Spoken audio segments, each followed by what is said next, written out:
Hi guys, welcome back to my channel, and if you're new here then hello, welcome. So today I look crazy right now. I feel like I'm just looking at the viewfinder and all I can see is like dark eyes and I don't know, I just look weird. But today we are doing another how-to, and this is up there with the lashes as well. Like, this is something everyone always asks me, and it is how to bake. So hence why I've only got like my cream products on at the minute, because I am going to show you like how I bake, little tips and tricks and stuff, to give you like a little breakdown of it so you can understand it a little bit better, because I feel like people don't really get it. So yeah, that is today's video. Before we get into it, please give this video a thumbs up, subscribe, turn the notification bell on, and yeah, let's get into how I bake.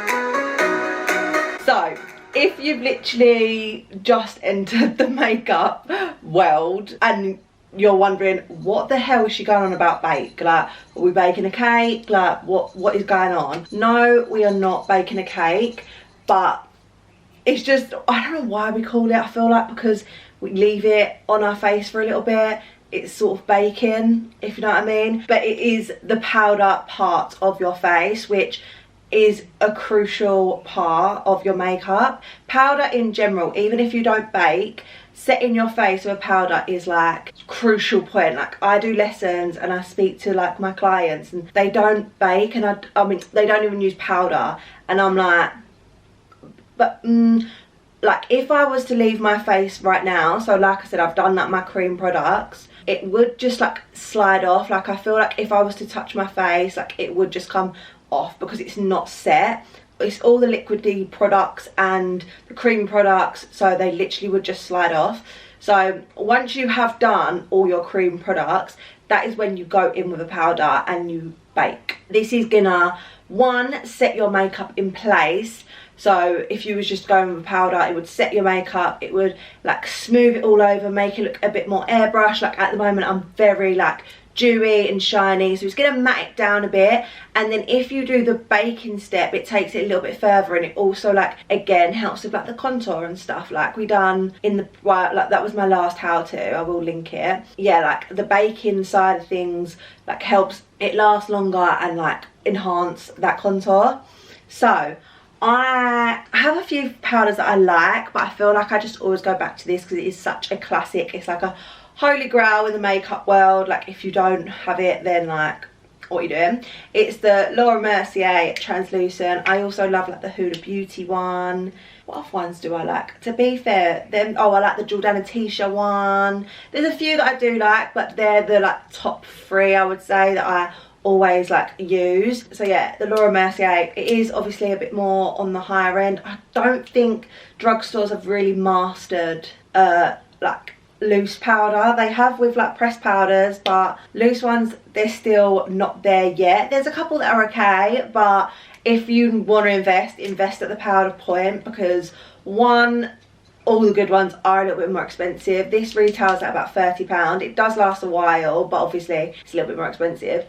But it's also like such an important step, I find, that actually investing in it is like the way to go, because once that you set your makeup with your powder, like it's hard to correct. There's no going back really. So Mercier powder, and I like to use a sponge to do my powder and bake. This is damp as well, which a lot of people don't realise, just with beauty blenders in general. But yeah, I literally run it under the tap for a little bit, make sure it's damp. Like, it's not dripping wet, like I can squeeze it, nothing's coming out, but it is it is a bit damp, which it just makes it more smooth. So we're taking our loose powder. So as you can see, it's all loose at the top, and like I said, I've done everything up until this point. So essentially where you want to set your face is where you've put your concealer.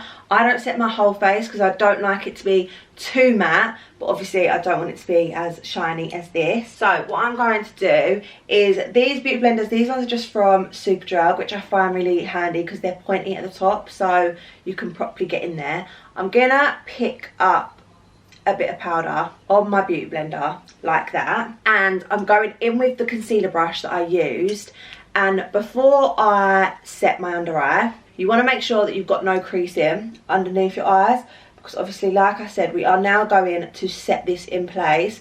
And what is the point in setting loads of creases that are under your eye? So you just get the concealer brush. Obviously I'm looking up to avoid as much creasing as possible, and just patting that out. And then with my sponge, I'm taking this powder down the sides of my nose to do that nose contour. And then at first I'm gonna push in the powder. So I'm just pressing the powder in, just keeping it where we put that contour. So we're not bringing it too far out or too far down. We're just keeping, that concealer, I said contour, I meant concealer. So just here, and obviously you're pressing out all them creases. So that one I'm pushing in. So I'm going to do the same on the other side. I always recommend picking up the powder first, because that way you limit how much movement you're doing. And obviously if I was to pat on my creases then look down getting the powder, I'm creasing my eyes up again. So have it waiting, ready and waiting, and then same thing, we're just patting out the creases under the eye. And I always start with the nose contour with the powder, just because it gives me a clear direction. So swiping it down and then pushing it in, looking up to limit creasing, like so.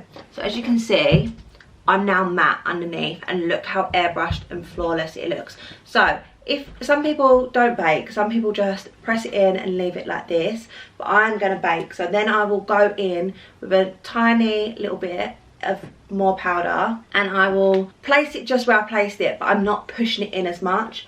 I'm leaving a bit there. So as you can see, it's very white at the minute. I'm leaving that stay there. And I'm also gonna take a little bit up here where we always do our concealer, lifting up. I'm also gonna bake there. That's just, like I say, helping with that contour effect to like make it last longer. So same on the other bit, I'm just leaving it there, so just like that, and just here as well.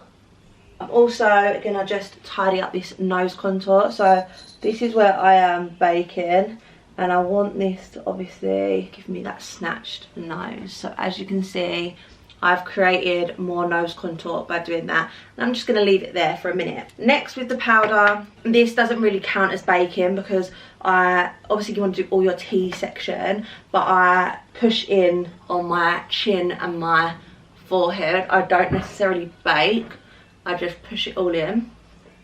So while that's cooking, I'm gonna quickly add some bronzer, because there is another step to the baking. So I'm going in with my Hoola Caramel, and I'm just adding a little bit of bronzer, just where I normally would, avoiding obviously the area of that bake, like so. Just on my forehead, like that. So we've just done the standard bronzer. So I'm going back in with my beauty blender and more powder, and I'm also gonna bake underneath where we just put that bronzer. So same with like the contour, obviously going from ear to mouth, I'm doing the same with baking powder. And the trick is, because you want to be light-handed with it to make sure it leaves like a bake. You want to be generous with how much powder you're picking up. Some people don't pick up enough powder. Also the dampness of having a like damp beauty blend helps, and you don't want to be too like I'm literally not pushing it in, like I'm just tapping it so you can see it. If you start pushing it in, then you're losing the baking effect. So same on this way. So underneath where you put that contour, down ear to lips, and then you look crazy like this. So with baking, there's not really a set time for how much you want to leave it. Some people leave it there a long time. I don't like to leave it too long, because I am dry skin and I don't want it to start sticking. But what I do suggest is like working out your makeup routine, so like you're not just sitting here baking, like waiting, like do things while it's going on, and then you can like wipe it away, and it's just the right amount of time. So what I usually do when I am sitting here baking on my face, because I can clearly see like where my blush is meant to go, I will do my blush while it's still sitting there baking. So just obviously in between them 2 points of baking, like so, and then I will do my brows while I am still baking.